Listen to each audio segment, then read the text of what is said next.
السلام علیکم ورحمۃ اللہ وبرکاتہ الحمدللہ وحدہ والصلاة والسلام علی من لا نبی بعد اما بعد رب اشرح لی صدری ویسر لی امری واحلل عقدۃ من لسانی یفقہوا قولی۔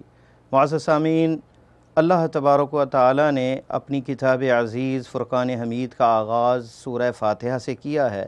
اور یہ فاتحہ افتتاح ہے قرآن کا اور الکتاب بھی سے کہا جاتا ہے، سب سے افضل سورت بھی ہے، اور اسے ہر نماز کے اندر فرض بھی قرار دیا گیا ہے، ہر رکعت کے اندر، چاہے وہ جہری ہو یا سری نماز۔ تو آج اسی صورت پہ بات کریں گے، اس کی آیات اور اس کی لاجک کیا ہے، ترتیب کے اندر دیکھیں کہ ہمیں یہ کیا پیغام دیتی ہے صورت۔ آغاز اللہ تعالیٰ نے الحمد سے کیا ہے، الحمدللہ رب العالمین، ساری ہی تعریفیں اور ساری جو کہہ لیں حمدیں، ثنائیں اور اللہ تعالیٰ کی جتنی محامد ہیں، اس میں الف لام استغراق کے لیے ہے کہ تمام کی تمام وہ اللہ تعالیٰ کے لیے ہیں۔ للہ رب العالمین، جو کہ کائنات کے پورے عالم کا رب ہے۔ دیکھیں، الحمدللہ رب العالمین، اس آیت کریمہ کے اندر اللہ کی تعریف بھی ہے، اور اللہ کا سب سے بڑا وصف جو ہے وہ رب ہے، پالنے والا ہے۔ جیسے ہم گھر کے اندر ایک بچہ جو ہے اپنے باپ سے محبت کرتا ہے، اس کی تعریف کرتا ہے، اسے منانے کے لیے اپنی خواہشات اور اپنی جو چیزیں اسے مطلوب ہوتی ہیں، جن کی حاجت ہوتی ہے، باپ کی تعریفیں کر کے اسے مناتا ہے، تو وہ رب جو ہے وہ صرف ایک فرد کا نہیں بلکہ پوری کائنات کا،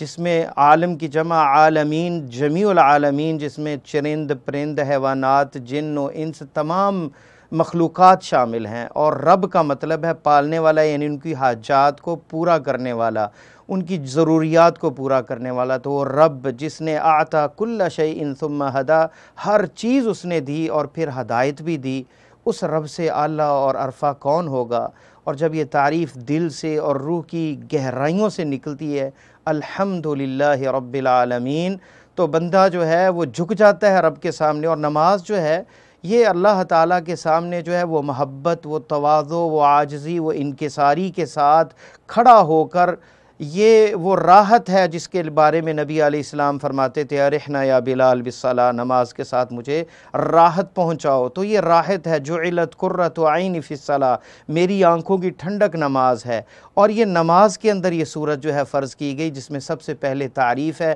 لاجک یہ ہے کہ اس رب کی تعریف ہوگی جس نے ہر چیز دی، اور یہ مقام شکر ہے، مقام عبودیت ہے کہ رب کے سامنے پہلے اللہ اکبر کہتے ہیں، اللہ سب سے بڑا ہے عظمت کے اعتبار سے، کبریا اور عظمت، اور پھر رب کے اندر وہ ساری ہی وصف آ جاتے ہیں کہ وہ رب کل شیء، وہ ہر چیز کا رب ہے، مالک ہے، آقا ہے، شہنشاہ ہے، پوری کائنات کو چلانے والا ہے، مدبر الکون ہے۔ تو جب دل کی گہرائیوں سے اس کی تعریف الحمد کہتے ہیں تو پھر ہمیں سمجھ آتی ہے کہ وہ رب ہے، دینے والا ہے، تو پھر اس کی تعریف بھی بنتی ہے۔